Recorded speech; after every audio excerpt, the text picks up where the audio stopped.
homeless is a challenging mission, but for the past 20 years, the Boston-based nonprofit HomeStart has been assisting individuals in obtaining permanent housing and settling into the community. Since its inception, HomeStart has found permanent homes for more than 5,000 homeless people, including veterans, single mothers, and victims of domestic violence. To celebrate more than 2 decades of work in the community, HomeStart's 20th anniversary gala will honor 3 very special individuals for their continued commitment and work in helping to end homelessness in their communities. To give us the details on the upcoming event and also on the work for the past 20 years, we've invited this morning Linda Wood-Boyle. She is President and Executive Director of HomeStart. Also, we have this morning James Patterson, a former HomeStart client. Welcome to Urban Update. Thanks for coming in. Thank you. Linda, let me start with you. Just talk me about the issue of homelessness in Boston in general. Is it getting better, worse, staying the same? It varies, so depending on the population. We've done a pretty good job of really targeting the chronically homeless folks, though most people see as the face of homelessness, the people on the street. The federal government has put a lot of energy in that and resources toward that end. On the other side of that, we've seen a radical increase in the number of homeless veterans.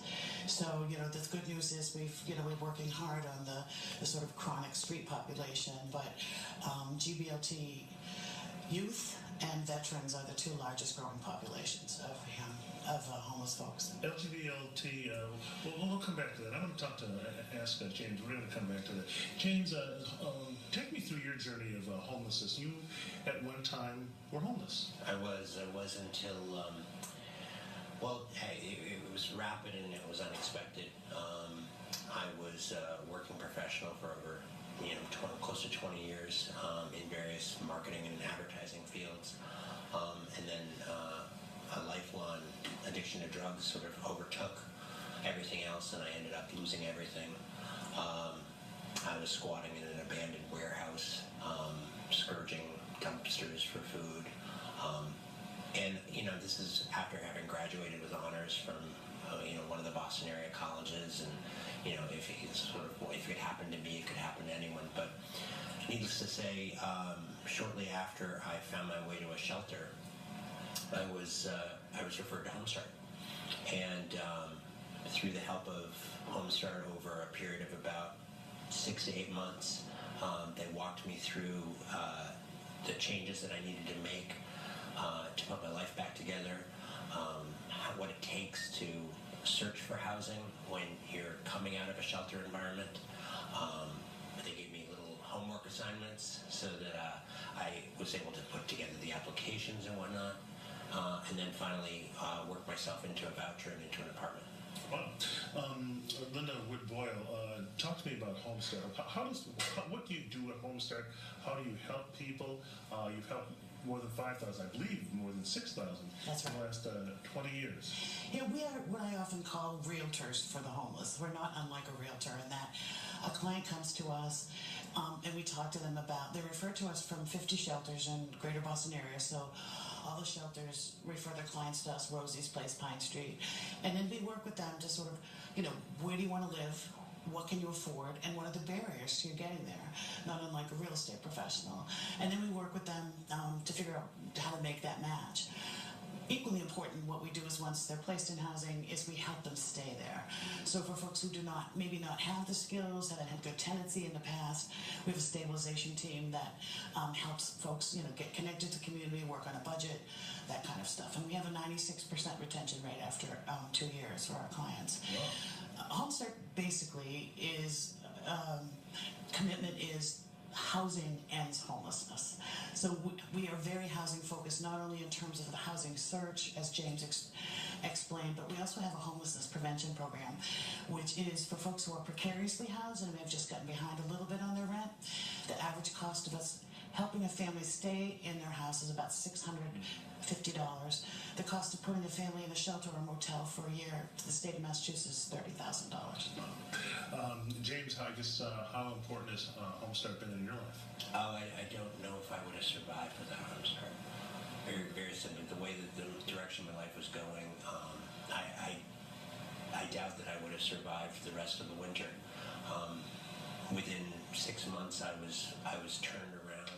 and within 11 months after working with HomeStart, I was housed. Linda, you talked about the whys of this, of homelessness, and you mentioned two groups, veterans and LGBT population. Talk to me about what you see there and why that happens. Well, with the veterans, they come back with maybe not initially homeless because they try and hide whatever PTSD, post-traumatic stress, whatever experiences they had in Iraq and Afghanistan. They may couch surf for a while, they may hold it together for a little while, but ultimately things explode. And the LGBT? The LGBT are young folks who have predominantly come out to their folks or their family of origin and have been thrown out. I want to get to your event coming up, your gala that's coming up. Talk to me about what people can expect for the big gala coming up, because that's important. It's your big fundraiser. It is, and that's our 20th anniversary, so it's very special. We're honoring Stacy Lucchino, the philanthropist. We're honoring Joe Antonellis, Vice Chair of State Street Bank, and Ed Frechette, who has been a leader on the board for the past 10 years. It's September 20th at the Weston Waterfront, and we expect 400 folks, and we have a great silent auction and a live auction and a terrific meal. Now, James, you're going to be playing a pretty important role in the gala, I hear. Can you tell us more, or sneak preview perhaps? Pretty much telling the two parts of my story, which I think are significant. One, I clean up pretty well, and I don't exactly look like what you think of when you think of somebody that was homeless or could be homeless, and that folks need to realize that more often than not, it's a problem that could be right around the corner for people that they know. The other side of it is that the critical importance of getting somebody out of the shelter system and on their road to a new life that HomeStart provides. Sort of the installation of hope is not what a lot of people do. And then I guess I'll give you the last word. What do you think that people should know about this subject? What would you like to leave with everyone about this subject of homelessness? Basically to blow up their stereotypes, and James is helping that. Most people think about homeless, which is, the 10% of the population really that are on the street. The other 90% is hidden. And to just think about that stereotype. Okay. Linda Wood-Boyle and James Patterson, good luck with the gala. I hope you're raising a lot of dough. It's a really important cause, I would say. Thank you. Okay, thanks for coming. Well, when we come back, information on the work being done at the world's largest diabetes research and clinical care organization, housed right here in Boston. We'll be having an Urban Update. We'll be right back. These are my demands. When I call for an auto insurance quote, I want to talk to a live, intelligent, caring